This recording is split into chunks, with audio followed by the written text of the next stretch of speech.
back to the channel. Thank you so much for being here. Okay. So, the songs that came through for this reading were Pray by Jesse Murph. And it goes like this.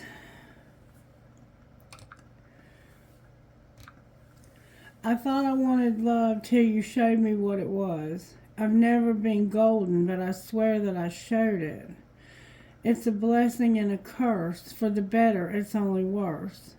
Wouldn't wish it on no one. It's one hell of a low one. We're going up, we're going down. We can run it back, we could work it out.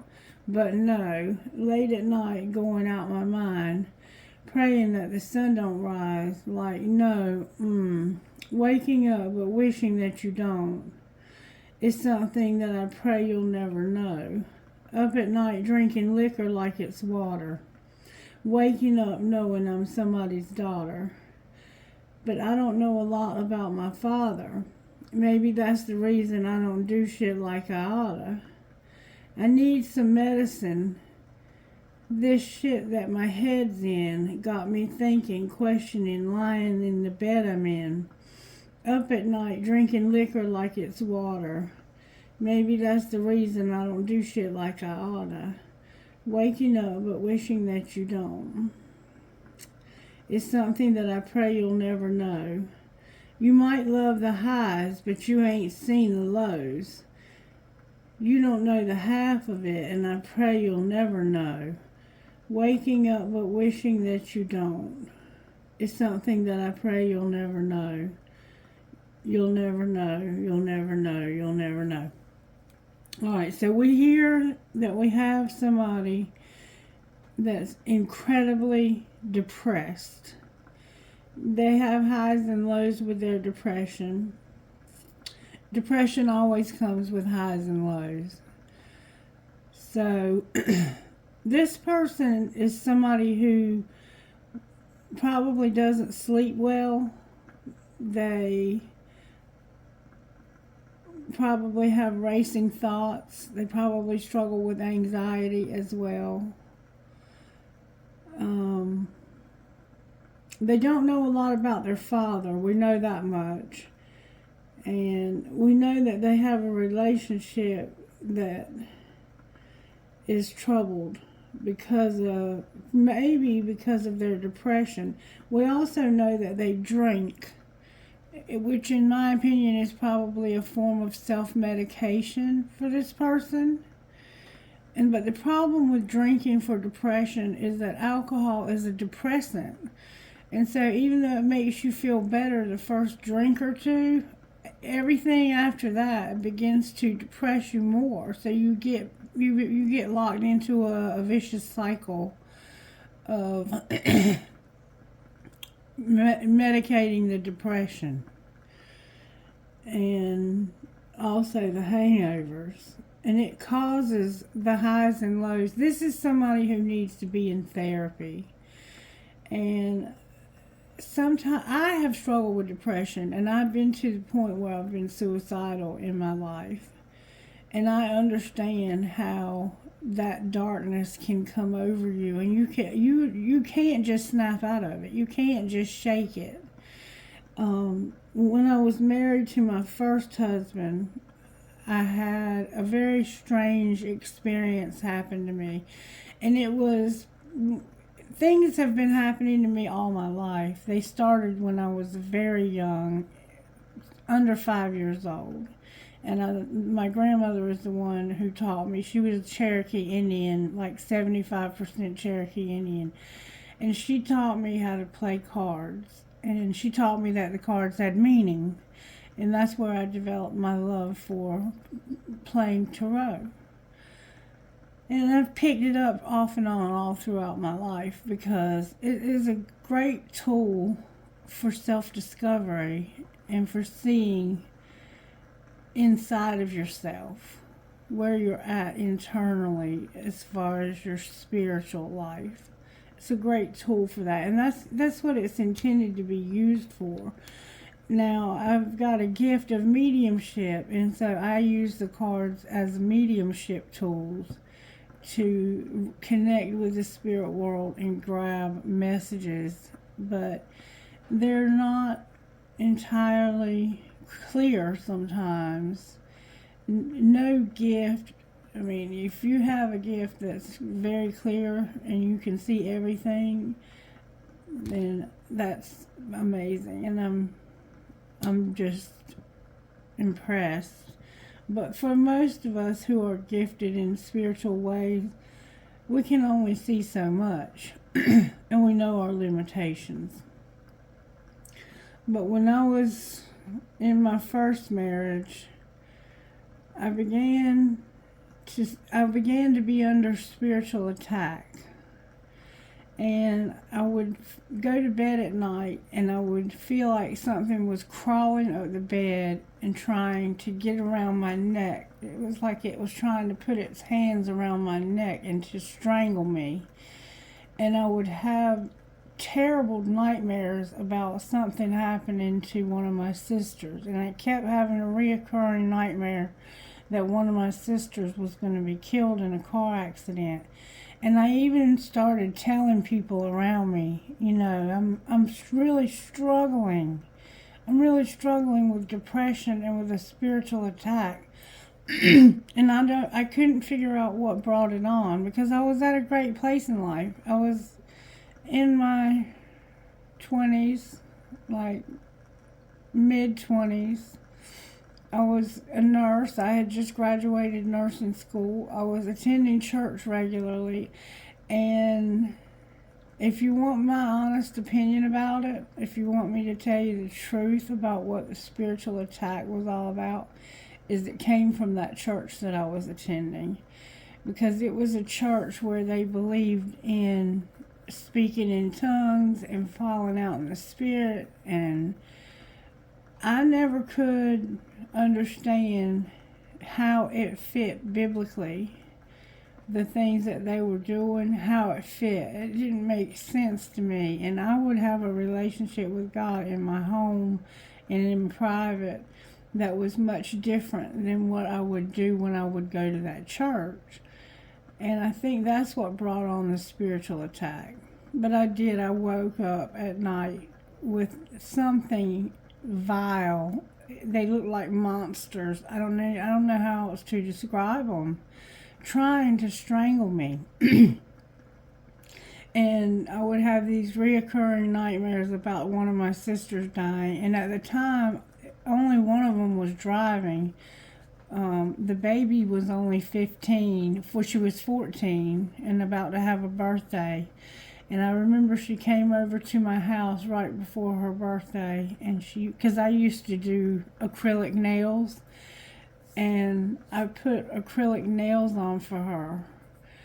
And on Valentine's Day, I didn't see her, but a few days after Valentine's Day, she brought me a Valentine's Day card that had Garfield on it, and it was so sweet. But I was in the bed one night, and the phone rang. It was 1 a.m., and I sat up in the bed, and I said, "Which one of my sisters is it?" And my husband looked at me, and he said, "It's not your sisters, it's my cousin." I said, "What happened to your cousin?" And he said, he died today. And I said, "Oh my God, I'm so sorry. I had no idea." And he died of a heroin overdose, was what we ended up finding out. And for some of you who may not personally know me, my first husband and my second husband were cousins. First cousins. They were first cousins, but they weren't real close. And I didn't meet my second husband through my first husband. I knew they were cousins. And my first husband and I were married for 7 years. We were still married when I met Wayne, my second husband, the one that I recently lost about a few months ago. He died September of 2022. But they weren't close to each other. So I didn't like meet him and start hanging out with him and cheating. It was nothing like that. My first husband and I separated because of addiction and because of him just being sorry as hell and using me in any way that he could to get drugs. And I'm sure you can pretty much imagine.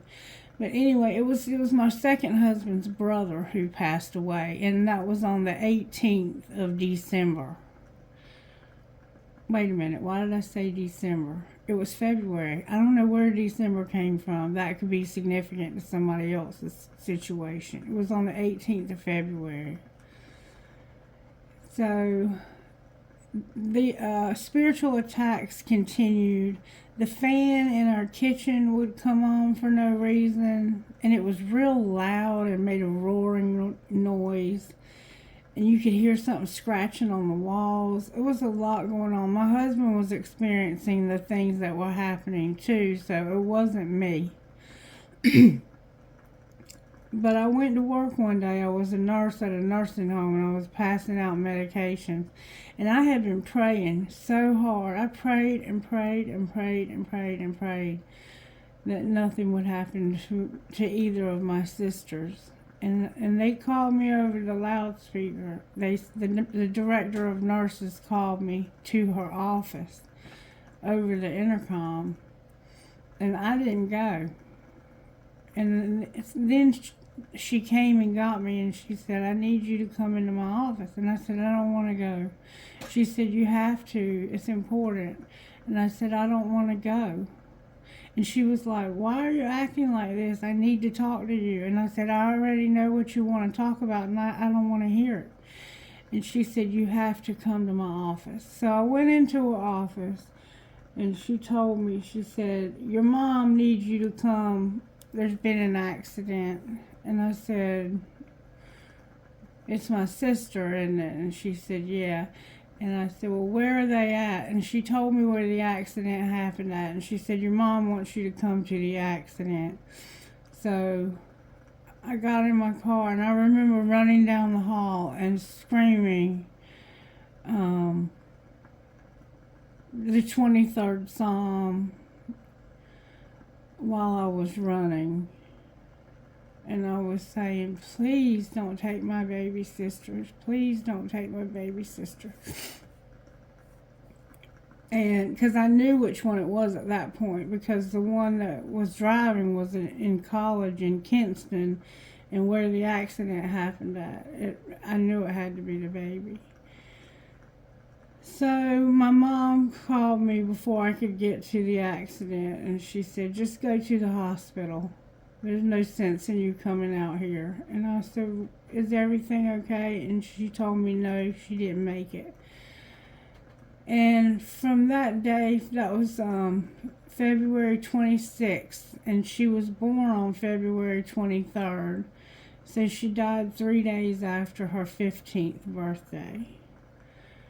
And I remember going to the hospital and seeing her dead, and remember thinking, if you wanted to, you could raise her from the dead. Why did you let this happen? And more importantly, why did you let me know about it beforehand and then not do anything about it?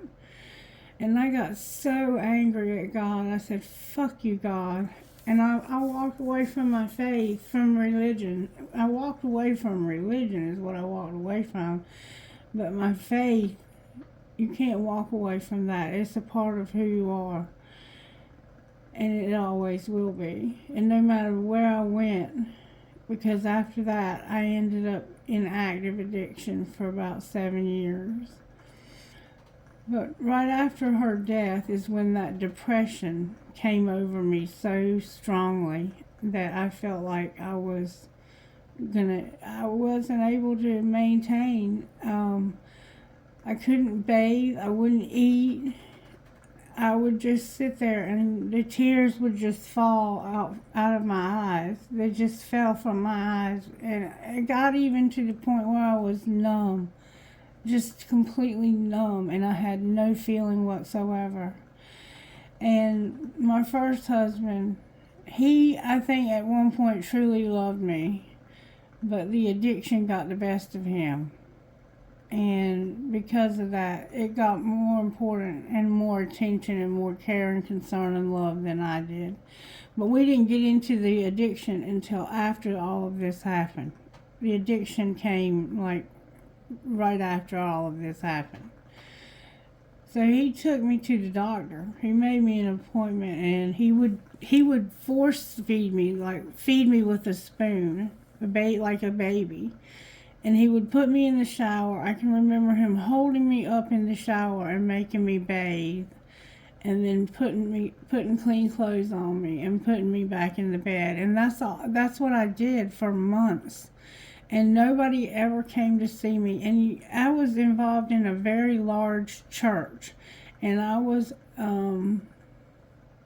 the person who was the outreach director of our church. And so I was the one who, when there was a death, I always went to the home of the deceased family and took food on behalf of the church and took flowers on behalf of the church, and made sure that the family knew that the church was there for them, and whatever they needed, I would make sure that they got it. But then when I had the death in my family, nobody came. Nobody. Not the pastor, nobody. And I didn't care about that, and I didn't even really realize it until later. But I completely got angry with God, and I gave him the big middle finger, and I said, "Fuck you, God, I hate you. I hate you. And I just don't want anything to do with you. If this is the way you treat your people, I don't want to be your people." And it was because I couldn't understand why I was allowed to see something so horrible and not be able to pray and stop it from happening. I didn't understand that.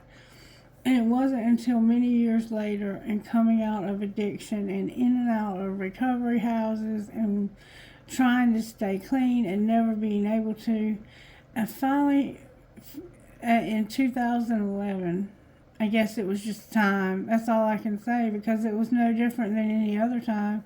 I found myself in jail again, and I had been in jail many times.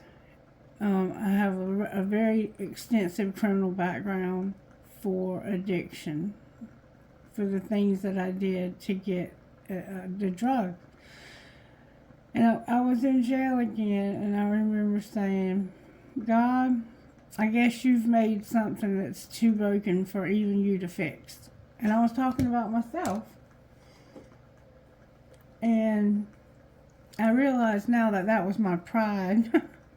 Because God would never be unable to fix somebody, no matter how broken they are. But I was very broken. And he showed me mercy. I went to court for my first appearance, and I didn't care what happened to me at that point. The judge was like, "You have no business being here. You're from such a good family, and you have such a good, a lot of potential, and you should do something with your life." So he sent me to treatment, and I ended up getting treatment, and I ended up going back to school and getting my master's degree. And now I do what I do.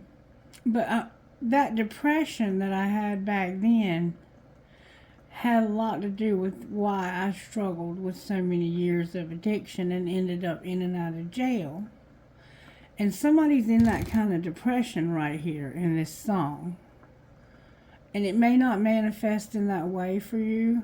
It may manifest in different ways, because, depression manifests differently in different people. And the way that they handle it manifests differently.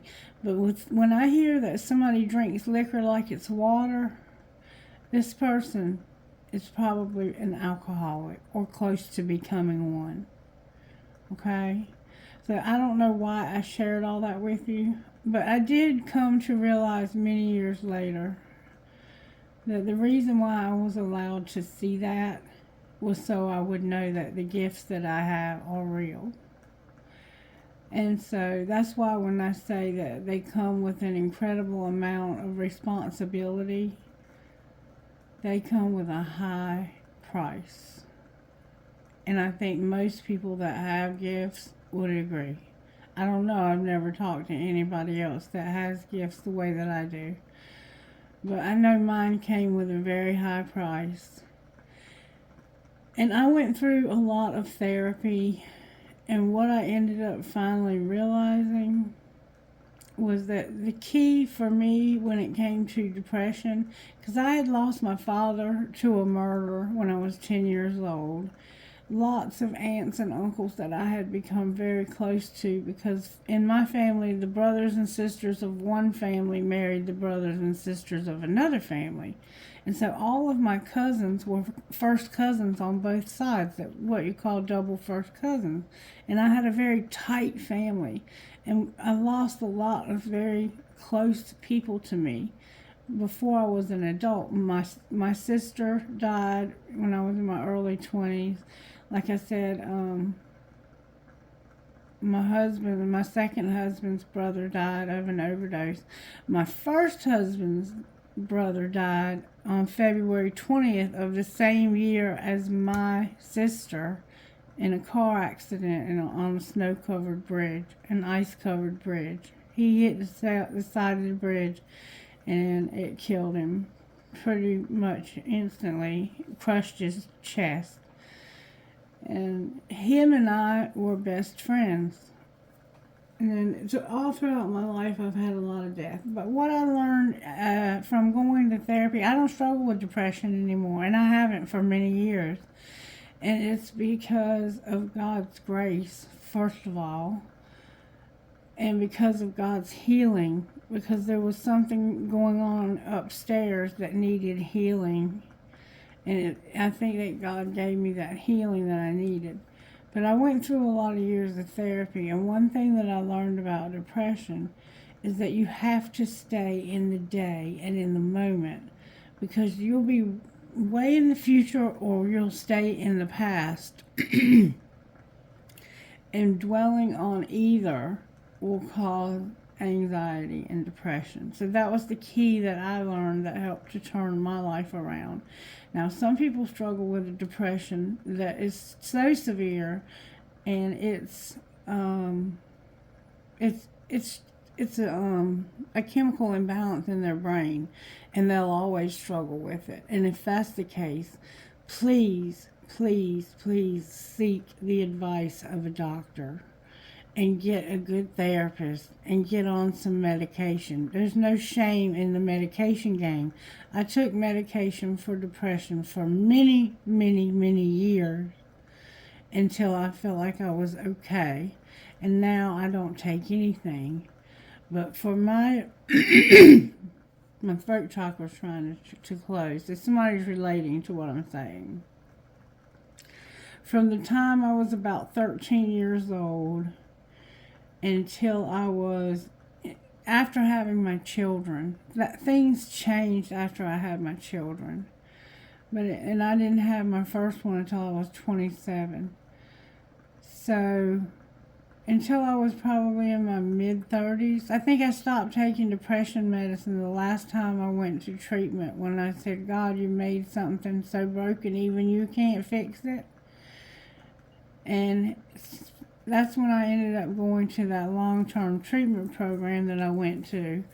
And I've been doing well ever since. I mean, I'm human, I make mistakes, but I haven't gone back to drugs as a crutch to deal with the everyday stresses of life. I deal with them. I just roll with the punches. I take things as they come, and I've had significant losses since then. And my husband being the biggest one, I never thought I would ever be able to survive losing him, or my mother, who's still alive, and not completely lose my mind. Because once you've had a mental breakdown like I did, my husband took me to that doctor. I feel like I'm jumping around a lot, but I'm channeling somebody's energy who has a hard time focusing. when he took me to that doctor told him, he said, you need to have her hospitalized. She needs to be in the hospital so we can monitor her, start her on medications, and try to bring her out of this place that she is. Because right now, she's in such a state of depression that she may not ever come out of it. That's how bad it was. The doctor told him she may not ever recover from this because she's like catatonic. And my husband said no. He said, write the prescriptions. She's coming home with me and I'll take care of her. And he did. He took care of me until I finally, the medications, once they got the medications in me and I took them like I was prescribed, I eventually started to come around until I came back to the point where I was able to feed myself again, bathe again, and I had the desire to get out of bed. I was still very broken and wounded and needed a lot of healing, but I had at least gotten to the point where I could take care of myself again. And so medication can be a lifesaver, but somebody here struggles with depression. And I said, is there anything else we need to know about this person's spirit? And Spirit said, yeah. And this is what I got. All mine, Brent Fayez. Oh, come on. All mine, Brent Fayez. Here we go. And it goes like this. Yeah, it's all right. Yeah, you know how it feels. Yeah. All mine, all mine, all mine, all mine. Baby, let's keep it real. We both still young, so what's the rush? The night is young, and we not drunk enough. You come around if I don't do too much. We had our downs, but we had way more ups. Let's make love. That be the reason that you always hit me up. You like the way I fuck 'cause I get rough. You told me your new man don't make you nut. That's a damn shame. You come here, I'll knock your pussy out the damn frame. Remember the last time I made you miss your damn plane? Remember the last time I wet you down with champagne? And I know that I've been the worst, but I love you better if you let me. Let's catch a flight, change the weather, and I promise forever. All mine, all mine, all mine. Yeah, you know how it feels. All mine, all mine, all mine. Baby, let's keep it real. If only I could pay the bills with your love for... If only I could pay the bills with my love for you. We'd be the richest in the fucking room. Hey, we'd be so comfortable. Girl, it's only you for me, so no lie. I'll drop what they offered. They're not who I want them to be. That's not an offer to me. If you're around, baby, when you ain't with me, you feel alone. And I was wondering if you've always known. You don't have to be perfect. I feel like it's worth it. You don't have to be perfect. I feel like it's worth it. I hope he meant we don't have to be perfect. I feel like it's worth it. I know that I've been the worst, but I love you better if you let me. Let's catch a flight. All mine, all mine, all mine. So there's a person in your life who you only get with them to hook up, to have sex. But it gives me the sense that this person makes you feel like they're possessive over you. You're all mine. And you have another man because it says your new man don't make you nut. And that's a damn shame because I'll knock it out the damn frame. So you have somebody in your life that's also complicating your depression. But they're not the cause of your depression. I don't know how to help you. This is one of those situations where you really need a good therapist. A reading's not going to do a whole lot for you except maybe give you some clarity. So I'm going to attempt to do a reading for you, okay? All right, let's get you a prayer. Prayer, please. And this could be more than one of you. And the holidays are particularly hard because some of us don't have family. Dear God, thank you for the gift of life, of faith, and of my calling. Thank you for the opportunity to serve you and others. Dear Father, thank you for making me your beloved child now and forever. Amen. So you're somebody who serves others, like I was talking about how I used to do the outreach in my church, and I used to reach out to all the people in the community and always make sure they felt loved and that they understood that the church was there for them. So you serve others and have a calling on your life, whether you're living in that truth or not. It's there. And I had a lady come into my office the other day, and she sat down and she said, "Are you a minister?" And I said, "What makes you ask me that?" And she said, "Just something about you." She said, "You got a calling on your life, don't you?" And I said, "Maybe." And she said, "Yeah, you do." And that's not the first time that's ever happened to me. And I believe that it's probably happened to you as well. All right, what do you want to do here?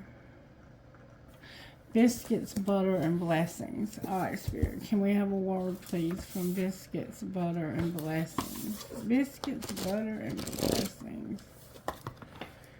He walks with me. And they heard the sound of the Lord walking in the garden in the cool of the day. Genesis 3:8. Have you ever sat on a porch in the golden hour during that beautiful time before the sun drips down below the horizon? The setting sun washes a golden light over everything and everyone, and there is a hushed stillness, a sacred silence in the atmosphere, as if all of creation were holding its breath. I have. It's a beautiful feeling. God the Father loved to walk and talk with Adam and Eve in the last hour of the day, when cooling breezes from the east flowed through the Garden of Eden. On one particular evening, however, Adam and Eve were no-shows, so God called out for them. Of course, he knew exactly where they were. They were hiding among the trees in the garden because they knew they had sinned and were afraid. And to be honest, they may have been a little freaked out when they suddenly discovered they were naked. When we sin against God, that same sort of shame and fear comes over us. But instead of trying to hide our shame and walk away from God, we must remember that those who habitually walk with God may stumble at times, but they will not fall. Faith check. Worship in the Old Testament was structured around natural rhythms of morning and evening, to remind believers of his steadfast love in the morning and his faithfulness in the evening. Psalm 92, 1-2. Perhaps we need that reminder as well. The devil knows your name, but calls you by your sin. God knows your sin, but calls you by your name. So you feel like somehow you've done something wrong and that you have to maybe hide from God. I think you're somebody who's very spiritual and you've been struggling. All right, show me how you're working here, Spirit. How are you working in this situation with this person who's struggling with depression? Spirit says, I'm trying to give you joy and show you kindness, but you're just not feeling it. I'm also working on forgiveness, and I'm also helping you with your faith and just to have integrity. Okay? Alright, Spirit. Can I see how this happened? Show me how this happened here. Somebody died. There was a message of concern about a child. Somebody died and there was a message of concern about a child. It could have been this child that died. Somebody's child could have died. Alright, what's being hidden? That they got some unexpected income. And what's being shown? So secretly somebody got money from this. And they haven't told anybody. That somebody has a job. An occupation. So somebody unexpectedly got income secretly. And what's being shown is that they work. And what's going to happen next? You're going to think about this and how you lost a great fortune here. And your community is involved. Wow. So somebody's family profited off of somebody's death. And they never said anything. But you are thinking about it and you realize it. Alright, show me how this happened further. Do you really love them? Alright, what's being hidden? You're asking yourself, do I really love them? You have bad boundaries. Somebody interrupts and it irritates you. So you have bad boundaries, and when somebody's talking to you, they interrupt you and it irritates you, or something irritates you. And what's being shown? That you want to be alone. And what's going to happen next? You're going to say, fuck your feelings. Fuck feelings. I have logic for a reason. And you're going to be fucking stressed. And you're going to keep shit clean. So that's that depression.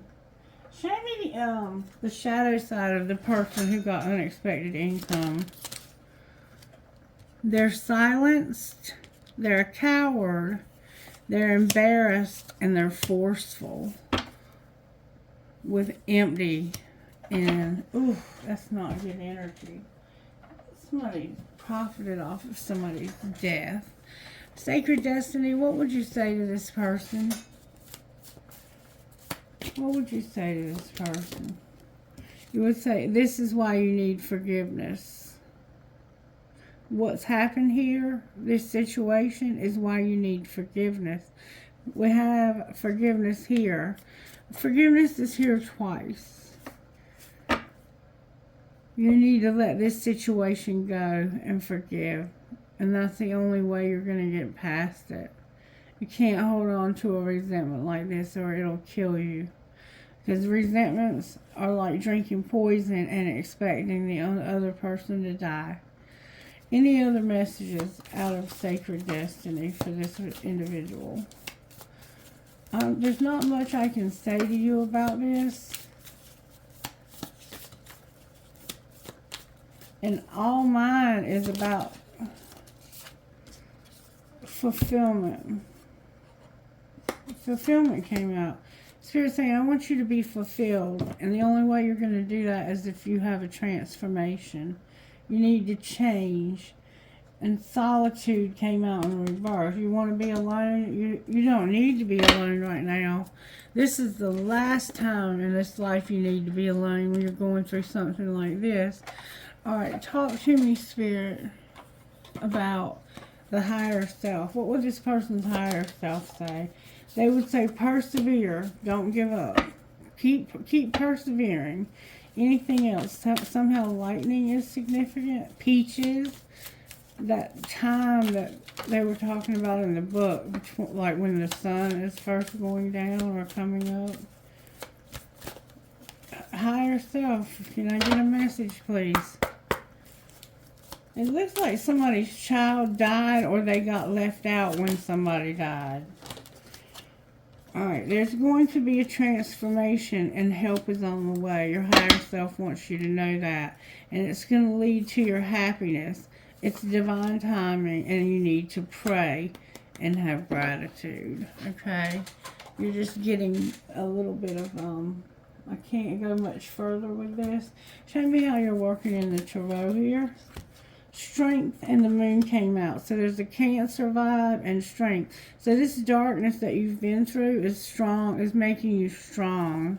And it's teaching you to judge situations correctly, to see the truth in situations. Alright, talk to me, Spirit, about all mine, all mine, all mine. Show me how that happened. Somebody had a strategy and you're realizing this because you're having an epiphany. You're thinking about how somebody made a great fortune. They profited from this death. Divinely guided to have this epiphany. You're being divinely guided to realize that somebody really profited off of somebody's death. And only you, remember, all mine, only you, and an epiphany. I only want you. Alright, show me how this happened with this all mine situation.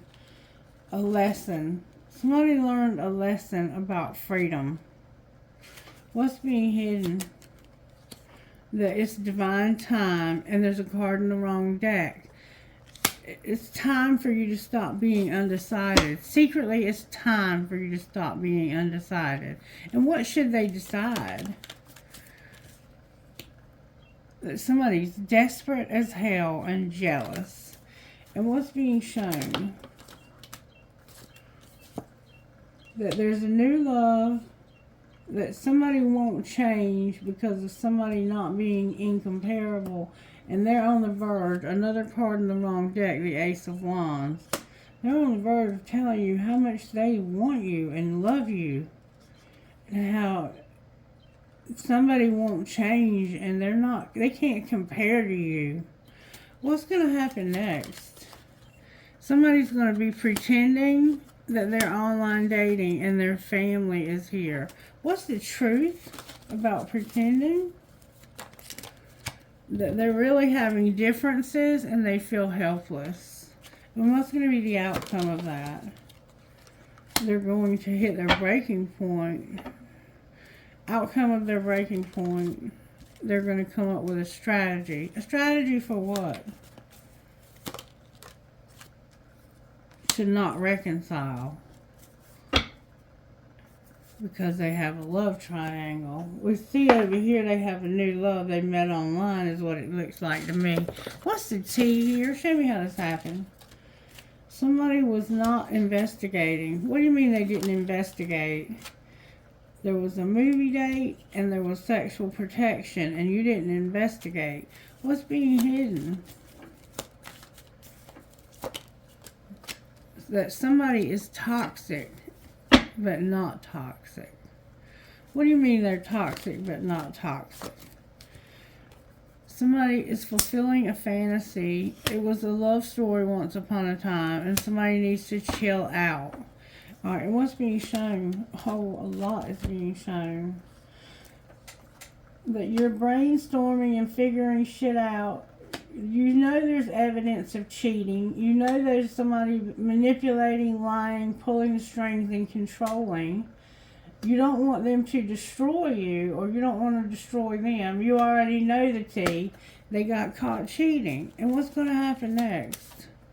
Somebody's going to get a room. Why are they going to get a room? Because, oh my God, because they're busy and the police are involved. They need anger management. Wow. It sounds like it's going to be a wild time. Alright, I'm going to give you some guidance and then I got to go to work. What would your best friend say to you? I might have to do a part 2 to this. It's okay to just exist and your mental health is important. And that's what this whole reading has been about. Alright, angels, how are you assisting this individual that's going through such a rough time right now? You're showing grace. You're giving them power, putting things where they need to be for their highest and greatest good, and they have a guardian angel. Anything else? You're giving them hope, a divine plan, and they have music. Pay attention to the music that I told you about.